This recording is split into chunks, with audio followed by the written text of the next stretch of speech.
Hello, my dear students. Welcome back to channel. My new video.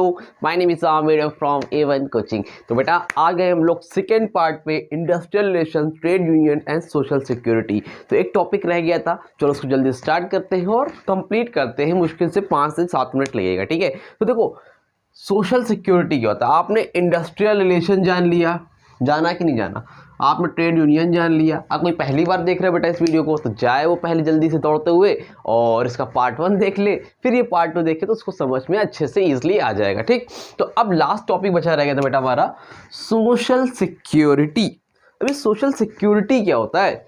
अब देखो लो भाई, ये हमारी एक कंपनी है जिस कंपनी का नाम है KGF। अपने रॉकी भाई की एक कंपनी है, क्या, KGF। अब KGF कंपनी में बहुत से एम्प्लॉयज़ काम करते हैं। एक ये हो गया, एक ये हो गए, एक ये हो गए, एक ये हो गए, और इस तरह बहुत ढेर सारे 50, 100, 200, 1000 लोग काम करते हैं। तो अब जो ये इतने ढेर सारे लोग वर्कर हैं यहाँ पे, कौन है ये, वर्कर, KER। कौन है भाई ये लोग, वर्कर है, ठीक है। इतनी बात समझ में आती है जी सर। तो अब ये वर्कर हैं यहाँ पे 20 साल, 30 साल, कोई 5 साल से काम कर रहा है, कोई 60 साल तक रिटायरमेंट तक काम करता है ना। तो कितने लोग काम करते हैं भाई। तो अब ये बूढ़े हो जाएंगे, 50 साल के हो जाएंगे, 60 साल के, कभी इनका एक्सीडेंट हो गया है ना, कोई घटना घट गई इनके साथ, बीमार हो गए, तो तब इनका क्या होगा, समझ रहे हो।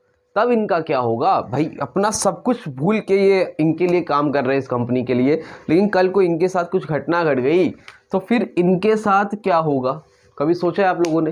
तो इसके लिए इन लोग डिमांड करते हैं सोशल सिक्योरिटी की। इनका कहना है कि हमें सोशल सिक्योरिटी मिलनी चाहिए।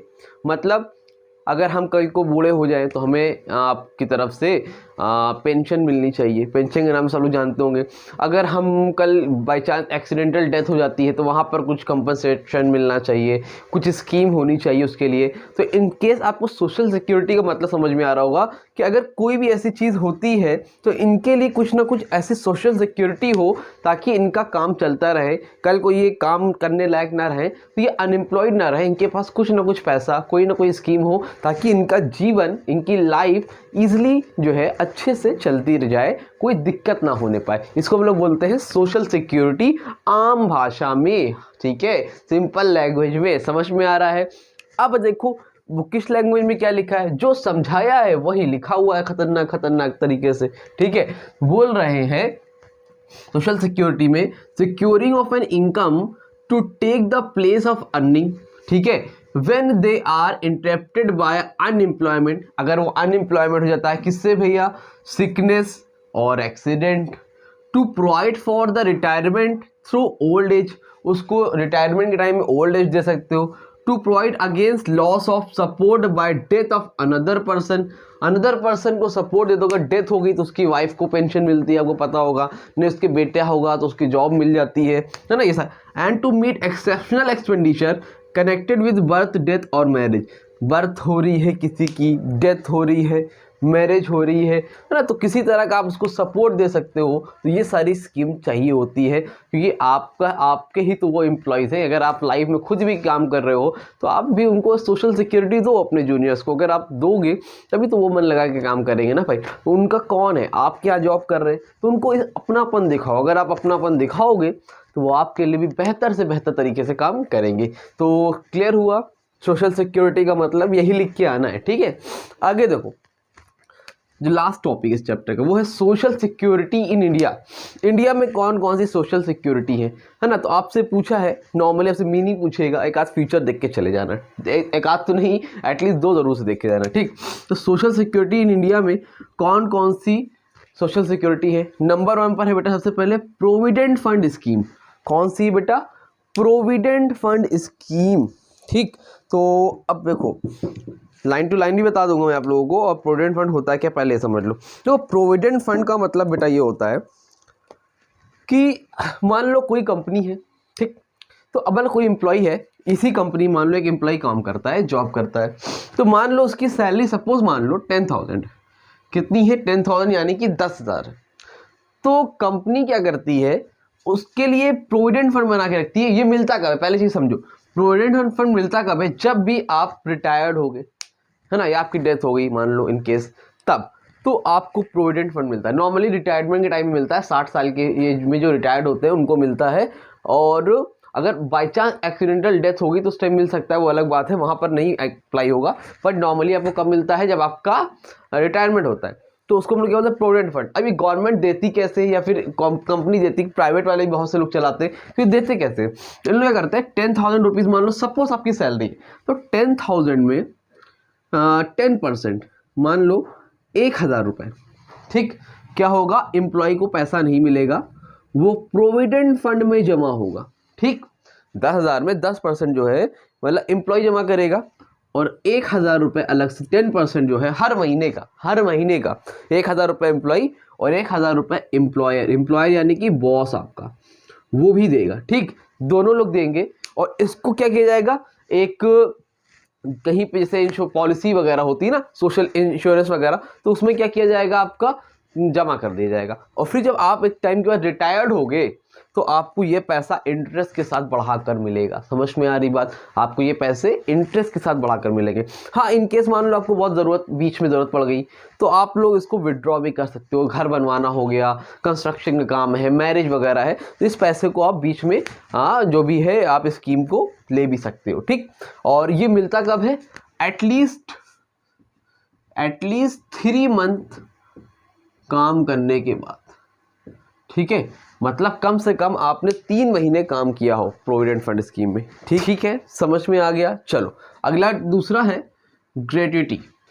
इसका मतलब क्या होता है, ठीक है, तो इसका मतलब क्या होता है, ग्रेट्युटी का मतलब होता है बेटा कि मान लो ये स्कीम उनके लिए होती है, मान लो कोई है, जैसे ये है हमारे बहुत पुराने आदमी हैं, रोहन अंकल। अब रोहन अंकल जो हैं, शर्मा जी ऐसे नहीं, मान लो शर्मा जी, अब कोई भैया किसी का नाम होगा तो बुरा ना मान जाना जी, ठीक है। तो शर्मा जी जो है पिछले 30 साल से 40 साल से हमारी कंपनी में काम कर रहे थे, अब ये रिटायर्ड हो रहे हैं, अब इनके लिए कुछ ना कुछ तो बंदोबस्त करना चाहिए ना भाई, इतने साल से काम कर रहे थे और अब जा रहे हैं तो इनका क्या, तो कंपनी इनके लिए क्या करती है, ग्रेट्युटी की फॉर्म में एक गिफ्ट समझ लो देती है। मतलब कैसे सर, जैसे मान लो लास्ट के 15 डेज मान लो जो कोई भी एम्प्लॉयज़ है, इनकी सैलरी मान लो 20,000 रुपीज़ पर मंथ है, कितनी है, 20,000 रुपये पर मंथ। तो ये क्या करेंगे, जब ये रिटायर्ड होंगे तो ये 30 दिन का पैसा है, तो 15 दिन का पैसा कितना होगा, 30 दिन का पैसा अगर 20,000 है तो 15 दिन का कितना पैसा होगा, जी सर 10,000 रुपये।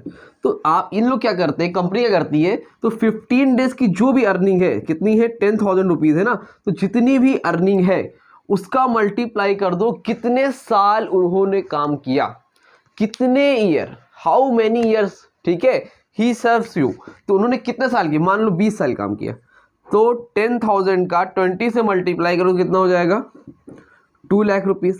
तो ये 2 लाख रुपीज़ है, ये कंपनी उनको देती है जब वो कभी भी टर्मिनल बेसिस पे, रिटायरमेंट नहीं मान लो छोड़ के जा रहे हैं, कभी भी जॉब छोड़ के जा रहे हैं, तो उनको मिलेगा। मतलब ग्रेट्युटी टर्मिनल बेसिस पे होती है, ऐसा नहीं कि रिटायरमेंट के टाइम में होती है। मान लो कम से कम उसने 5 ईयर्स, ये स्कीम उनके लिए होती है जिन्होंने एटलीस्ट 5 ईयर्स वर्क किया हो, ठीक है, एटलीस्ट 5 साल तक काम किया हो, उनके लिए होती है। और उनको ये पैसा इस तरह से दिया जाता है। समझ में आ रही बात, जितने भी साल का, अगर 10,000 का 5 साल काम किया हो तो 10,000 का 5 से मल्टीप्लाई हो जाएगा, इस तरह से होता है। क्लियर हो रही है, बुक से एक बार रीड कर लेना, ईजिली समझ में आ जाएगा, नोट्स में अपलोड कर देता हूँ, ठीक। टेलीग्राम चैनल ज्वाइन नहीं किया तो ज्वाइन करो, और आप लोगों के लिए अब रेगुलर बेसिस पे इंपॉर्टेंट क्वेश्चन की भरमार आने वाली है, जो कि आप लोग बहुत ज़्यादा वेट कर रहे थे। भरमार का मतलब इतना नहीं दे दूँगा कि इंपॉर्टेंट ही ना रह जाए, मतलब इंपॉर्टेंट क्वेश्चन की वीडियोस लाने वाला हूँ, ठीक। Number 3, pension. सर ये पेंशन क्या होती है सर, यार पेंशन तो यार बच्चों को पता है, आपको ही पता होगा। जब वो ये ओल्ड एज में लोगों को मिलती है, जो रिटायर्ड होते हैं उनको मिलती है, इसको क्या बोलते हैं हम लोग, पेंशन। कभी कभी मान लो किसी के हस्बैंड की डेथ हो गई, जो विडो होती है, विडो समझते हो ना, जिनको विधवा बोलते हैं, तो उनको भी मिलती है। अगर मान लो उनके नहीं है तो उनके बच्चों जो होते हैं उनको मिल जाती है, उनको हम लोग क्या बोलते हैं, पेंशन मिलते हैं। तो under the employees provident and miscellaneous provision act, the government of India has framed family pension scheme to provide family pension benefit to the employees को ये पेंशन दी जाती है। The scheme was launch with the objective of providing long-term recurring financial assistance to employees after retirement and to his family in case of premature death while in service। ठीक है, ये बोल रहे हैं recurring financial assistance to employees after the retirement and to his family in case of premature death. Retirement के बाद ये pension दी जाती है। अगर मान लो पहले डेथ होगी रिटायरमेंट से, तो उसकी जगह पे जो उनकी फैमिली में वाइफ होंगे उनको मिल जाएगी, या फिर उनको जॉब भी दे दी जाती है, पता होगा आप लोगों को, ठीक। नंबर 4 है ग्रुप इंश्योरेंस। ये कौन सी स्कीम भाई? देखो, एक आदमी जैसे मैं हूँ, मैंने अपना मान लो लाइफ इंश्योरेंस कराया है, अगर मैं उस टाइम पीरियड से पहले मर जाता हूँ तो मेरे घर वालों को उतना पैसा कंपनसेट कर दिया जाएगा, उसको हम लोग बोलते हैं लाइफ इंश्योरेंस, है ना। तो उसी तरह ग्रुप इंश्योरेंस होता है कि जितने भी लोग हैं, मान लो एक ग्रुप है जहाँ पर 10 लोग एक साथ मिलके काम करते हैं किसी कंपनी में, तो उन सब का जब साथ में इंश्योरेंस करा दोगे, जब सबका एक कंपनी, एक रिकॉग्नाइज ऑर्गेनाइजेशन सबका करा देती है, अगर उसमें से किसी भी इंडिविजुअल कुछ भी होता है तो सबके लिए ग्रुप इंश्योरेंस होता है। समझ में आ रही बात? मतलब अगर 10 लोग काम कर रहे हैं तो वो सब पे काम करता है, सबके लिए अलग अलग इंडिविजुअल इंश्योरेंस कराने की वहाँ पर ज़रूरत नहीं होती है। और लास्ट में है मैटरनिटी बेनिफिट। मैटरनिटी बेनिफिट्स का मतलब क्या होता है बेटा? इसका मतलब ये होता है, जब सपोज मान लो कोई लेडी है, ठीक है, कोई भी प्रेग्नेंट लेडी है, कौन प्रेग्नेंट लेडी है और ना बेबी को बर्थ देने वाली है, होने वाला है किसी का, तो ऐसे केस में भी आपको छुट्टी मिलती है। कितने वीक्स की मिलती है भाई? 12 वीक्स की।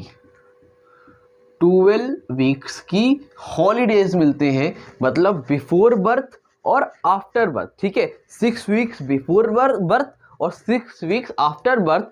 और ऐसे केसेस में कंपनी आपको पूरा का पूरा पैसा पेड करेगी, पेड ऑल द सैलरी, मतलब जितनी भी सैलरी है पूरा पेड करेगी, छुट्टी का पैसा नहीं काटेगी। ऐसे केसेस में अगर कोई भी लेडी प्रेग्नेंट है तो 12 वीक्स की आपको ऑफिशियल छुट्टी मिलती है और उसमें आपको सैलरी वगैरह भी दी जाती है। तो ये होता है आपका मैटरनिटी बेनिफिट। क्लियर हुआ? तो ये 5 है, 5 से ज़्यादा पूछेगा भी नहीं, मेरे ख्याल से 1-2 ही पूछने वाला है, बट लेकिन आपको सबके बारे में पता होना चाहिए। It's enough for you. Clear? तो आप में ये चैप्टर हो गया कंप्लीट। बच्चे थे बहुत ज़्यादा परेशान, उम्मीद करता हूँ अब आपकी परेशानियाँ थोड़ी कम हो गई होगी। तो वीडियो अच्छी लगी तो वीडियो को लाइक करो, चैनल को सब्सक्राइब करो। मिलेंगे न्यू वीडियो में, तब तक के लिए थैंक यू सो मच।